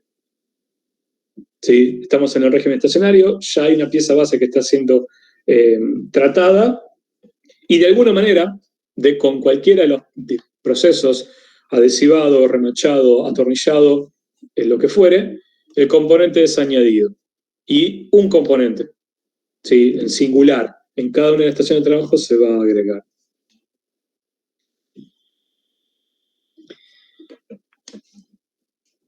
El ensamble preexistente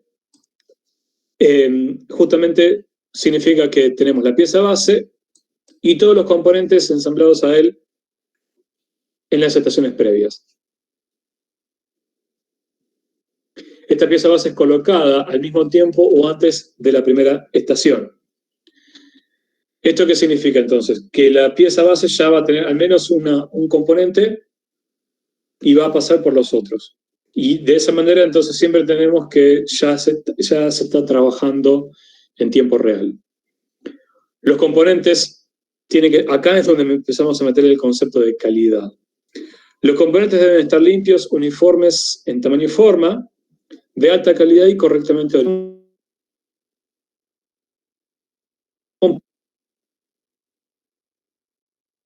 Para trabajar en el aspecto de coordinación.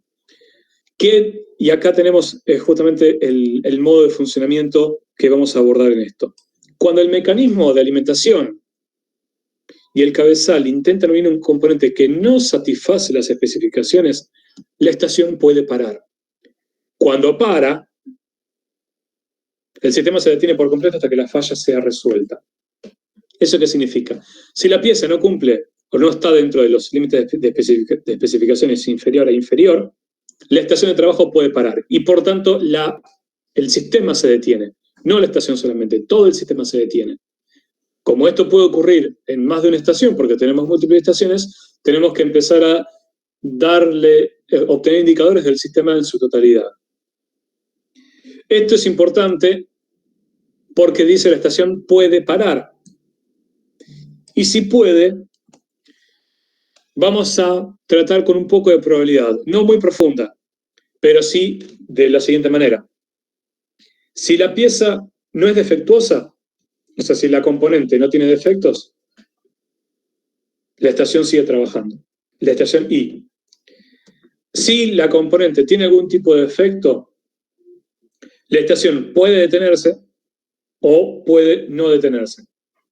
¿Qué pasa si el componente es defectuoso? Si el componente no es defectuoso, la pieza base conserva su calidad. Si la línea se para porque hay un componente defectuoso, se considera que se retire ese componente y volvemos a ingresar a ese proceso. Puede volver a tener un defecto como puede que no. Si no puede, la línea sigue trabajando. Entonces significa que si el componente defectuoso traba la estación, va a volver a un paso atrás y vamos a volver a determinar si sigue o no sigue. Uno de los más graves es el camino intermedio. Es cuando tenemos un componente defectuoso, pero que provoca o no provoca que la estación se detenga.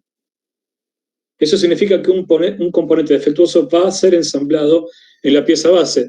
Y es una de las condiciones que más queremos evitar, porque Pokayoke, porque Jidoka, porque todo. ¿Sí? Porque todo eso hace que si el componente defectuoso es añadido en la estación I y sigue trabajando, le vamos a seguir agregando valor a algo que después no va a servir. Por eso es una de las cuestiones más importantes. Vamos a definir Q como la probabilidad de que un componente sea defectuoso. ¿Sí? Si sucede Q, puede suceder M, que va a ser la probabilidad de que el sistema se detenga. Y obviamente, que no está anotado, si ocurre el defecto, pero no detiene, va a ser Q por 1 menos M. Donde M es la probabilidad, bueno, eso son paréntesis, M es la probabilidad de que el componente que vamos a añadir en el ciclo actual de la estación I tenga defectos. ¿Sí? Eso es uno de los aspectos más importantes, por eso aquí la parte de calidad sí es fundamental. Sí. ¿Puede repetir lo de Q y 1 menos M, por favor? Sí, de hecho viene en la próxima diapositiva, me estaba adelantando un poco, pero sí. Entonces, vamos a definir Q como la probabilidad de que un componente sea defectuoso y M como la probabilidad de que si el componente es defectuoso, detenga la línea. Y si esto ocurre siempre en estación I, si esta probabilidad es la misma para todas las estaciones, que puede, como no puede darse, según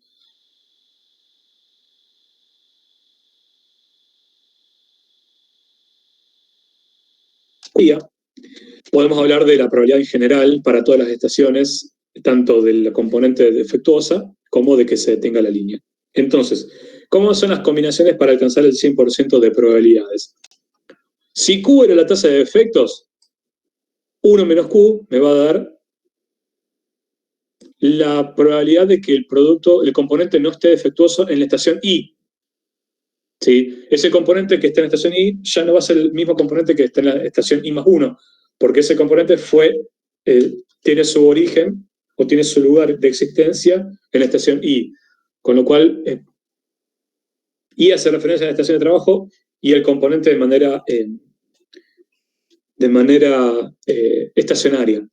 Entonces, la probabilidad de que un componente defectuoso en la estación I se la denomina Q sub I. La probabilidad de que un componente no sea defectuoso en la estación I va a ser 1 menos QI. O sea, podemos partir de que tenemos componente defectuoso o componente no defectuoso. Si tenemos componente defectuoso, se va a detener o seguir. Bueno, letra de médico. Pero yo estoy con un mouse y yo tengo un virome. Detener o seguir. ¿Sí? Si el componente es defectuoso y provoca que la estación se trabe, la probabilidad de que ocurra eso es que el componente sea defectuoso por la probabilidad de que se detenga. ¿Sí? Si detenerse lo definíamos como M y esto es 1 menos M, la probabilidad de que un componente defectuoso provoque que la estación se detenga va a ser el producto de la tasa de defectos por la probabilidad de que se detenga la línea. Entonces, si esto sucede, vamos a retirar el componente y vamos a volver a repetir el ciclo. ¿Sí? Entonces, ¿por qué repetir el ciclo? Porque el componente va a ser distinto. No es que si retiramos el componente que vino defectuoso, no vamos a ir a buscar un componente nuevo, bueno, y ponerlo en la pista de alimentación. Va a ser de nuevo el sistema el mismo camino. Entonces vamos a tener nuevamente la entrega efectiva de la tolva y demás. Por eso digo que vuelve a iniciar el ciclo, en este caso. Y el otro escenario que puede darse es que el componente sea defectuoso, pero no detiene la estación, no provoca que se trabe la estación. ¿Cuál es la probabilidad de eso? Bueno, si la probabilidad de que la estación se detenga era la tasa de defectos por la probabilidad de que la estación se detenga, acá va a ser la probabilidad de que un componente tenga un defecto multiplicado por 1 menos la probabilidad de que la estación no se detenga. Esto significa ensamblar poner un componente de una pieza base cuyo componente es defectuoso. Y esto puede hacer que toda la estación, toda la entidad ensamblada que estamos haciendo no tenga valor agregado o tenga inferior valor agregado y posiblemente tenga que pasar a reproceso o peor, haya que desecharla por completo. Por eso es uno de los escenarios que más se quieren evitar. Entonces, si hacemos la parte probabilística, tratando en la estación de trabajo I, si Q era la tasa de componentes defectuosos, U menos Q, 1 menos Q nos da la tasa de componentes que no son defectuosos. Ahora bien, eso hay que sumarlo a la probabilidad de que existe un componente defectuoso. Si existe, vamos a poder o bien no detener la máquina, la estación, o bien detenerla. Y por estación también me refiero al sistema. La suma de todas esas probabilidades obviamente me tiene que dar el 100%, porque es todos los escenarios que puedan darse. Tranquilo que todos estos datos, por lo general, van a venir parte del enunciado. Estamos abordando el modelo matemático de una manera genérica. Como esto ocurre en todas las estaciones, vamos a tener el producto de todo esto, porque esto va a ocurrir en la máquina, en la estación, voy a volver un poco, va a ocurrir en la estación 1, puede ocurrir en la estación 2, puede ocurrir en la estación 3, así hasta cubrir todas las estaciones, con lo cual, justamente, el 100% vendría a ser la probabilidad de que esta estación detenga la línea, más la probabilidad de que un componente no sea defectuoso, más la probabilidad de que un componente sea defectuoso y no detenga la línea. Y lo vamos encadenando. Vuelve a suceder lo mismo en este, vuelve a suceder lo mismo en este y demás. El producto de todo esto me va a dar el espectro posible de probabilidades. ¿Cuál sería lo peor de todo? Que el componente defectuoso aparezca aquí y sea ensamblado, y detenga la línea, estando a un paso de terminar. Ese parecería que es el más crítico. Pero en realidad le agregamos valor a lo largo de las 9 y solamente tenemos que revisar la última. En cambio, 11. En cambio, si sucede en este y no se detiene la línea, vamos a seguir ensamblando materia prima, energía, consumo de materia prima, de energía, de tecnología, y probablemente este ensamble completado vaya al tacho de basura. ¿Sí? Porque, o vaya a reproceso, y eso involucra otro aspecto de calidad. Por eso es tan importante esta parte, y lo abordamos de esta manera medio probabilística. ¿Sí?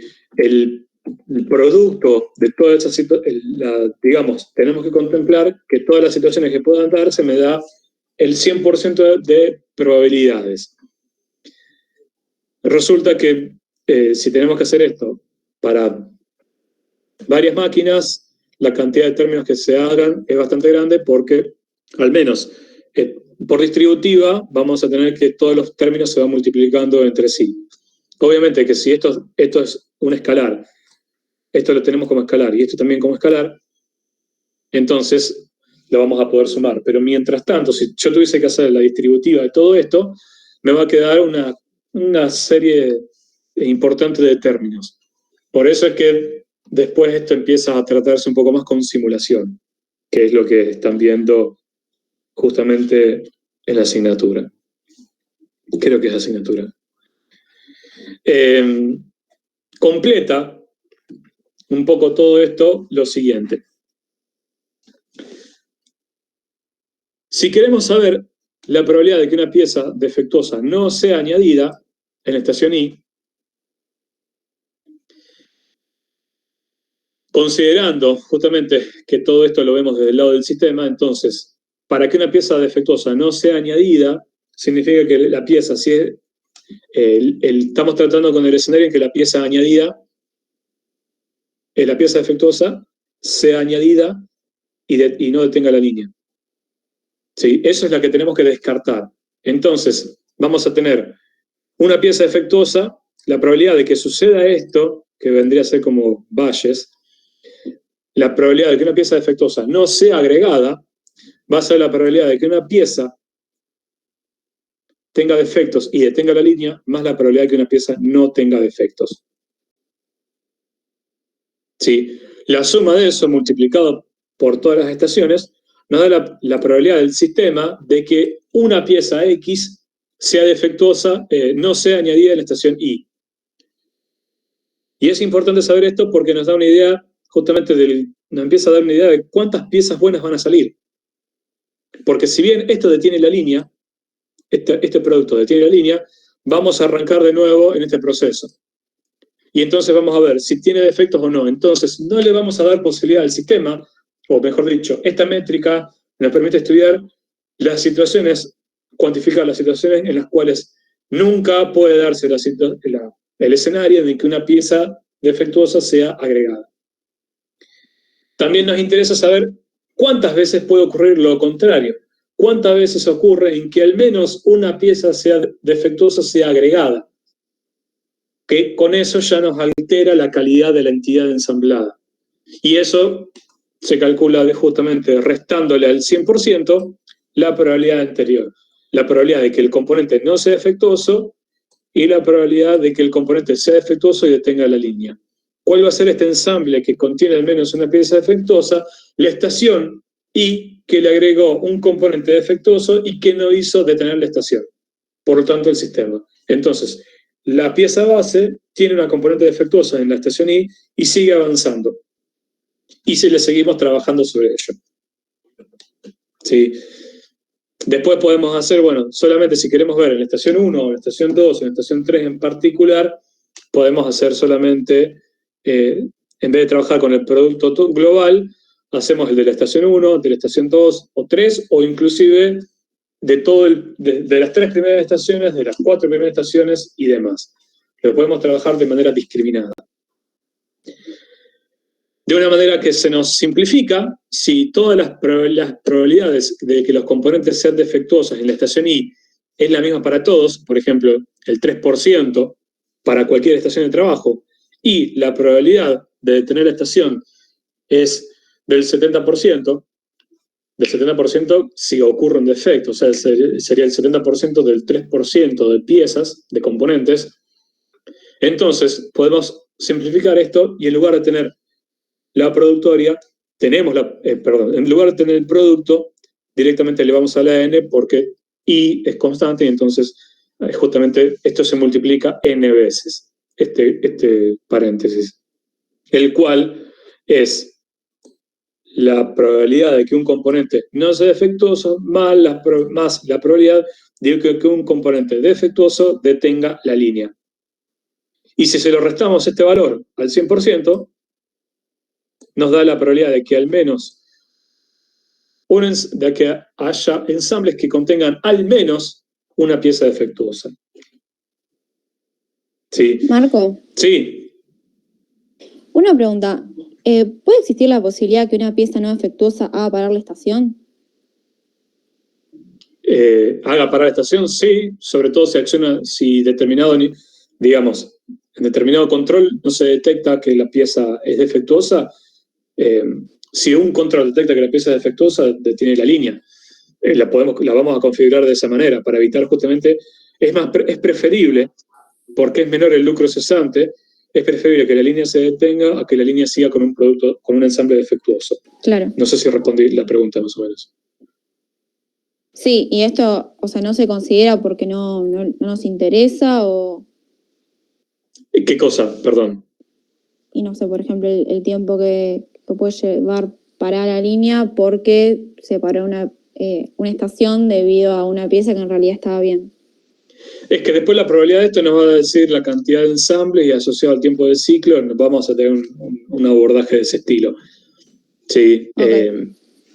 Eso después va a venir cuando, si elevamos la dificultad en la práctica sugerida, tengamos justamente los tiempos efectivos, los tiempos útiles y la cantidad de piezas y invertimos y que son invertimos minutos hombre y minutos de capital intensivo que son desechadas o van a reproceso. Se puede complementar con todo ello. Ok, Por gracias. favor. Hago, Sí, adelante, Pedro. agrego algo, creo, va. Digo, si por una pieza que es conforme, un componente que está bueno, en la estación para, quiere decir que hay un problema de alguna manera en la estación, o en la configuración, o en algún sensor, o en algo que falla, porque teóricamente una pieza buena no tendría que hacer parar la estación. En ese caso, esa parada va a estar asociada no con el modelo que está detallando Marco, que apunta específicamente a las piezas defectuosas, por eso la probabilidad de una pieza defectuosa, etcétera, sino con lo que vimos en la clase pasada de cuando una estación para, por el problema que sea, por rotura, por una situación contingente. En ese caso, esa estación paró, pero no por, vamos a llamarle, por el factor pieza defectuosa, sino por el factor problema del equipo, de la estación, del elemento o del dispositivo que sense el tipo de pieza o lo que sea que esté fallando. Entonces, sí nos va a terminar impactando en el tiempo de procesamiento promedio por pieza porque va a determinar la parada de toda la línea. Esa sería, digamos, una forma de mirarlo también. Claro, sí. Ahí entendí. Gracias. Bien. Gracias, Pedro, por el aporte. Está bueno marcar eso porque aquí la línea, el único factor que origina la detención de la línea para este modelo es que la componente sea defectuosa y detenga la línea, o sea, Q por M. Pero cualquier otro motivo que detenga la línea son los que comentó Pedro, que no venga por el lado de la detección de la pieza defectuosa y detenga la línea. Sí, que eso está bueno porque pueden dar justamente falsos positivos.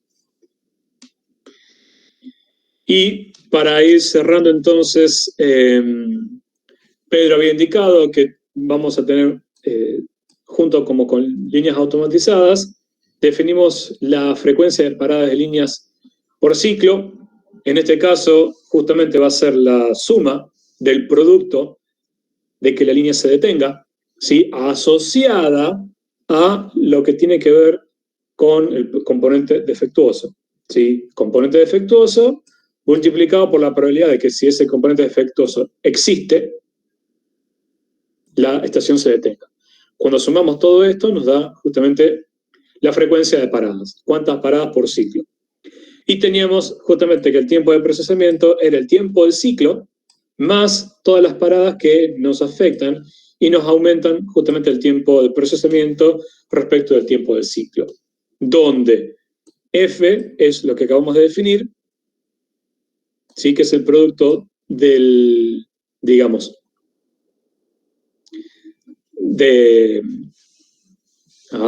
la probabilidad defectuosa multiplicado por la probabilidad de que la estación se detenga. Mientras que TD el tiempo justamente que la estación está detenida. Y la métrica opuesta del tiempo de procesamiento es la tasa de procesamiento. Y precisamente, un poco como consultaban, ¿cuánto es el subíndice AP? Significa, hacemos referencia a que la componente defectuosa no sea añadida a la estación I, que estaba conformada por el producto de la suma de la probabilidad de que el componente no tenga defectos y de que si tiene defectos, detenga la línea. Entonces, que es la que nos interesa, porque obligamos al sistema a que solamente tenga piezas buenas, componentes buenos en los ensambles. Entonces, la tasa buenos va a ser la probabilidad de que ese ensamble sea bueno, o sea, que no tenga una componente defectuosa, multiplicada por la tasa de procesamiento, ¿sí? Que va a ser justamente la probabilidad de que los ensambles no tengan justamente componentes defectuosos dividido el tiempo de procesamiento, ¿sí? Que va a ser, si estamos tratando el sistema con n estaciones, el producto de la suma de estos dos términos, de la componente que no sea defectuosa y que el componente sea defectuoso detenga la línea. Porque esto obliga a que volvamos a ir a esta situación o que pueda darse nuevamente esta situación. Y se va a dar hasta que salgamos del bucle. ¿Cuándo salimos del bucle? Cuando ocurre esto. Entonces, el sistema no puede admitir componentes defectuosos.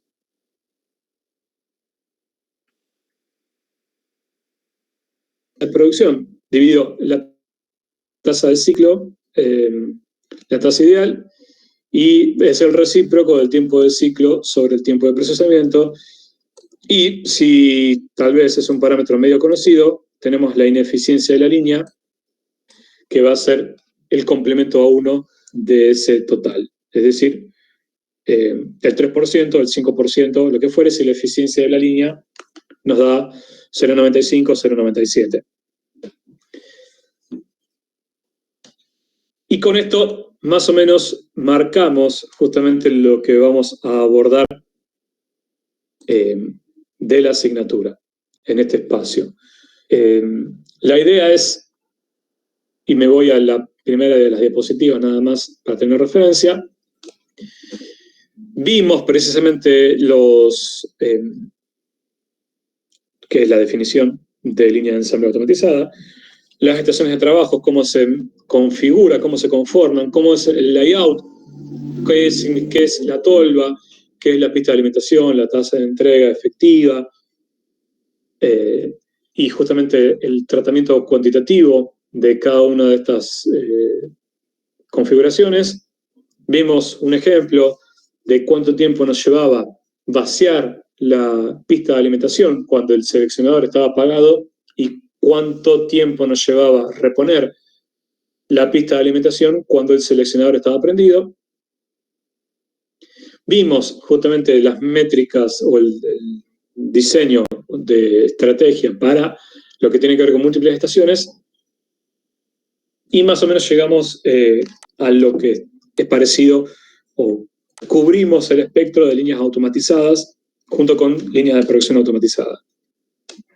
Ese tema de las probabilidades se lo dejamos a la gente de decisiones de Operativa 2 para el cálculo de cómo encontrar esos valores, porque pasan precisamente por allí. ¿Sí? Pasan en tomar registros, en medir y determinar, y después encontrar cuál es la probabilidad de que un componente sea defectuoso en la estación I, y tenemos que tomar registros y evaluar de manera separada, porque eso inclusive nos permite mejorar la calidad de cada una de las estaciones. Sí, e inclusive nos dispara tratar con proveedores, por ejemplo, garantizar un nivel de calidad mínimo. Por eso después le podemos pedir que nos entregue con un determinado AQL si queremos seguir integrando, ¿sí? O esto nos determina el nivel de stock. Por eso también el nivel de stock nos cubre este tipo de ineficiencias, porque mientras haya material en la tolva y mientras tengamos material de la tolva guardado en el depósito, vamos a seguir metiéndole piezas y no nos vamos a enfocar en los parámetros de calidad. Y eso, cuando empiece a verse que el desempeño de la línea que esperábamos es inferior, entonces tenemos que empezar a retomar todo eso y hacer un estudio medio reactivo a todas las situaciones que se fueron dando. Y la información que no fue registrada pasó, ya no se puede tomar. Cada muestra filosóficamente es única en el tiempo porque ocurren una serie de combinaciones de variables que pueden no repetirse. ¿Sí? La temperatura, la velocidad, si estamos hablando de ruedas que son inyectadas de plástico, la temperatura de la inyectadora, de la inyectora, la demora en la entrega, una deformación por no sé qué en el transporte, una máquina, una matriz que no está calibrada, un filo que no se le quitó la rebaba, lo que fuere. La posibilidad de cosas, de situaciones que pueden darse para que un producto, un componente, sea defectuoso, están definidas según las características críticas de calidad. Sí, pero también tenemos que tener presentes que necesitamos que se detecten lo mejor posible cuando las piezas son defectuosas. porque después le vamos a seguir agregando valor a algo que no se le tendría que haber agregado valor nunca cuando ocurre. Por eso, en complemento, en paralelo, aparecen los conceptos de manufactura esbelta, ¿sí? Que vamos a retomar un poco cuando vemos Toyota, que vamos a tener distintos alarmas o indicadores, literalmente indicaciones o indicadores, para evitar que la falla, la falta de calidad prosiga. Bien, dejo de compartir porque más o menos hasta aquí habíamos planteado el abordaje del tema en la asignatura. Sí.